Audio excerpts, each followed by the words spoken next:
नमस्ते दोस्तों, मेरा नाम रिया सिंह है। मैं कानपुर की रहने वाली हूँ। मेरी कहानी बहुत दर्द भरी और मज़ेदार है।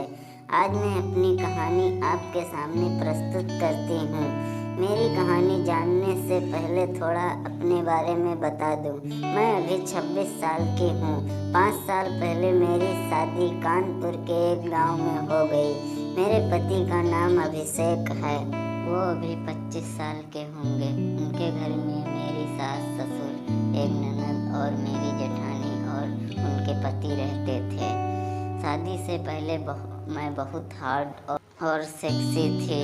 मेरे बड़े बड़े और काले काले बाल, गोरे गोरे और लाल गाल, बड़ी बड़ी आँखें और मेरी सुडौल और सख्त जिस्म तो बहुत ही मस्त थी। चूचिया तो कमाल के थे। ऐसे लगता था देखने पर कि जैसे कोई मैदे के आटे को सान कर उस पे काले और हल्के भूरे रंग की जामुन रख दिया हो।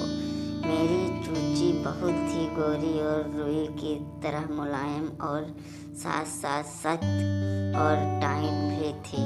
मेरी चूत तो किसी जलते हुए कोयले से कम नहीं थी। मेरी कमसिन चूत बहुत रसीली, बिल्कुल रसीले आम की तरह और बिल्कुल चिपकी हुई। ऐसे लगता था कि अभी इसका सील भी नहीं टूटा होगा। लेकिन मैं बहुत बार अपनी चूत को अपने चाचा के लड़के से मरवा चुकी थी।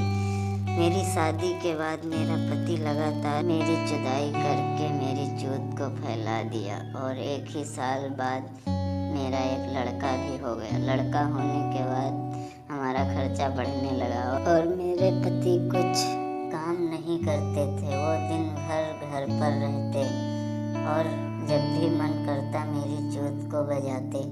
मैंने एक दिन अपने पति से कहा, जानू तुम कुछ काम करो, अब हमें पैसे की ज़रूरत है और कब तक हम किसी के सामने अपना हाथ फैलाएंगे। मेरे पति मुझसे कुछ कहा और हाँ, मैं जल्दी ही कुछ काम ढूंढ लूँगा। थोड़ा दिन बीता। अभिषेक ने एक काम करना शुरू किया, लेकिन पैसे बहुत कम मिलता था। कुछ दिन उन्होंने वहाँ वो काम किया। धीरे धीरे मेरे बेटे भी बड़ा हो रहा था। उसके पढ़ाई का भी खर्चा बढ़ने वाला था। अभी तक तो मेरा ससुर जी हमारा खर्चा देते हैं, लेकिन कब तक वो हमारा खर्चा उठाएंगे। मेरे जेठ जी की नज़र बहुत बुरी थी। वो औरतों को केवल जुदाई का सामान समझते थे। उन्होंने अपनी ज़िंदगी में इतनी औरतों को जोता था कि क्या बताऊँ। मेरे जेठ की नज़र मेरे ऊपर भी थी, लेकिन अभिषेक हमेशा घर पर ही रहता था, इसलिए उनको मौका नहीं मिल पाता था मुझ पे डोरे डालने को। अगर बात करें जेठ जी की तो दिखने में स्मार्ट और साथ ही साथ उनके पास पैसे की भी कमी नहीं थी। उनका काम बहुत तेज़ी से चल रहा था और खूब पैसा भी आ रहे थे। कुछ ही दिन बाद मेरे ससुर की मौत हो गई। ससुर के मौत के बाद हमारा खर्चा किसी तरह से पूरा होता था। अभिषेक बहुत मेहनत करता, तब भी हमारा खर्चा किसी तरह चलता। कुछ दिन बाद मेरे जेठ ने बंटवारा कर दिया। अब तो हमारा और बुरा हाल हो गया। अभिषेक और ज़्यादा पैसे कमाने के लिए अपने एक दोस्त के साथ दिल्ली चले गए। अब मैं और मेरा बेटा हम दोनों घर में रहते थे।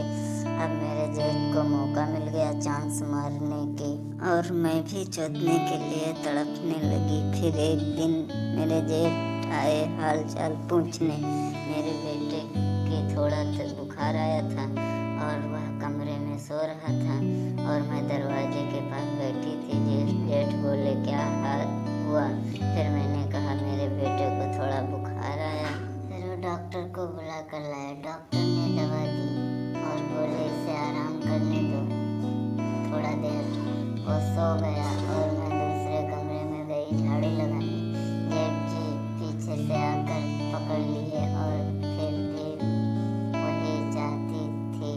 फिर वो ब्लाउज के बटन खोले, मेरी चूची दबा कर मजा लेने लगे और मुझे भी मजा आ रहा था। मेरी चूची बड़ी बड़ी और एकदम मस्त मक्खन फिर मैं जब गर्म हो गई, मेरे मुंह से आ आ की आवाज़ आने